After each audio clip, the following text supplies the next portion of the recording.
विधानसभेचा आखाडा फक्त सागर डिजिटलवर। अलिबाग विधानसभेत यंदा तिरंगी लढत होत आहे। महायुतीकडून शिंदे शिवसेनेचे विद्यमान आमदार महेंद्र दळवी आणि आघाडीच्या वतीने शेकापच्या चित्रलेखा पाटील यांच्यामध्ये मुख्य लढत होत आहे।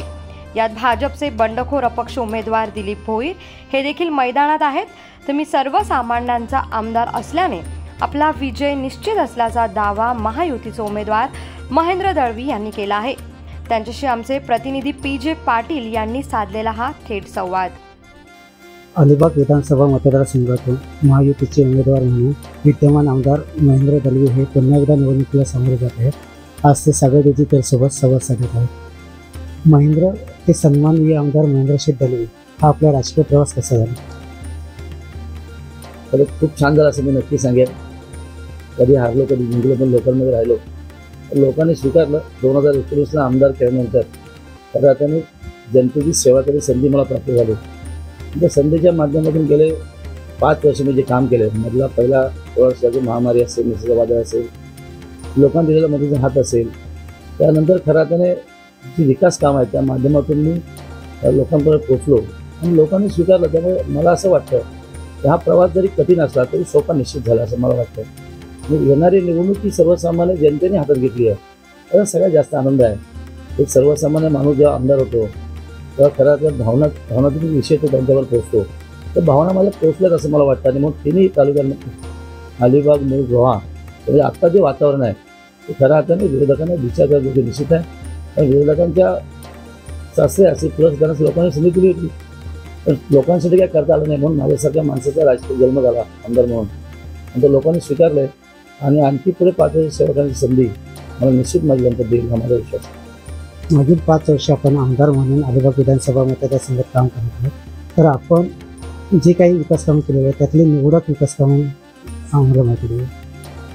खरंच इथून अलिबागची सुरुवात होते। तर रिव्हर्स करंजा पूल, कोस्टल रोड, जे अंतुले साहेबांचे स्वप्न होते ते खऱ्या अर्थाने पूर्ण झालं असं मी निश्चित सांगेल। तर महाराष्ट्र राज्याचे मुख्यमंत्री आदरणीय शिंदे साहेबांच्या माध्यमातून ऑनलाईन पद्धतीने उद्घाटन झाले, टेंडर फायनल झाले। आणि माझ्या मतदारसंघात 3 पूल आहेत, त्यापैकी रिव्हर्स करंजा असेल, गवदंडा साळाव असेल, आझाद कुर्मारी असेल, आणि कोकणातले आणखी 4 पूल असेल मोठे।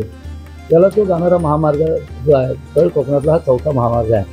त्याच्यामध्ये या भागाची डेव्हलपमेंट होईल, इंडस्ट्री येईल, तर याला चालना मिळेल। निश्चित सगळ्या गोष्टीला परिणाम चालना मिळेल। त्या माध्यमातून एक ड्रीम होतं, स्वप्न होतं, ते पूर्ण झालं। तर सांबरकुंड धरण हा सगळ्यांच्या आपल्या समोरचा महत्त्वाचा प्रश्न होता। जीवनात अशा गोष्ट आहे पाणी। आणि 1962ला त्याला नारळ वाढवण्यात गेला, त्याची किंमत 50 कोटी रुपये।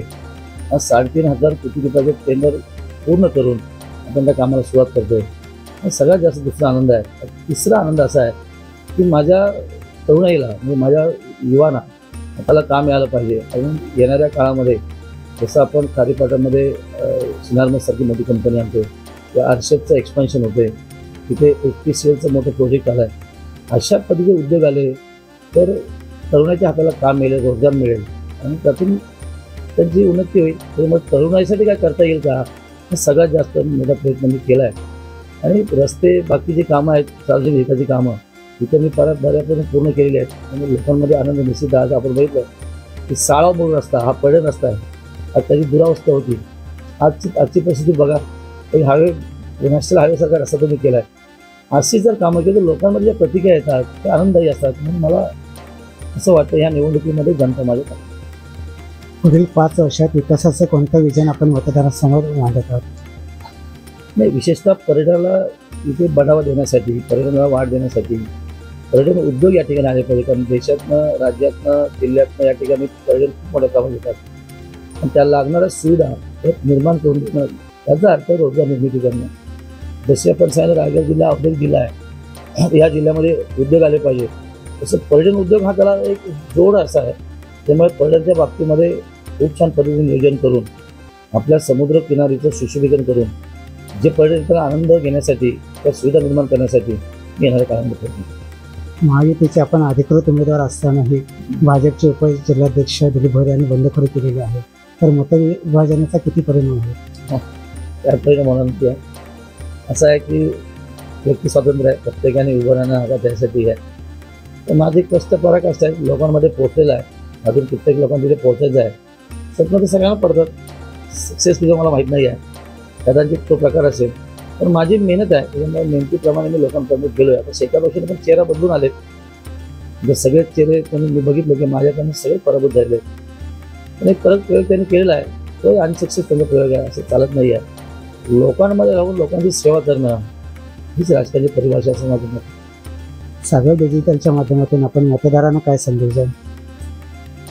हा संदेश देईल की जेव्हा मी गेले 36 वर्ष सक्रिय राजकारण राहून समाजकारण राजकारण येत असताना लोकांची सेवा केली आहे आणि ती प्रामाणिक आहे.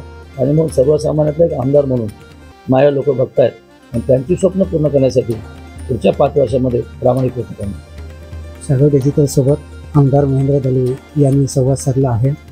यामध्ये त्यांनी विकासाभिमुख केलेली कामे, पुढील 5 वर्षात आपण करणार असलेली कामे यांना स्पर्श केलेला आहे. अलिबाग विजयमध्ये. सागर डिजिटलच्या बातम्या नियमित पाहण्यासाठी आमचे YouTube चॅनल सबस्क्राईब करा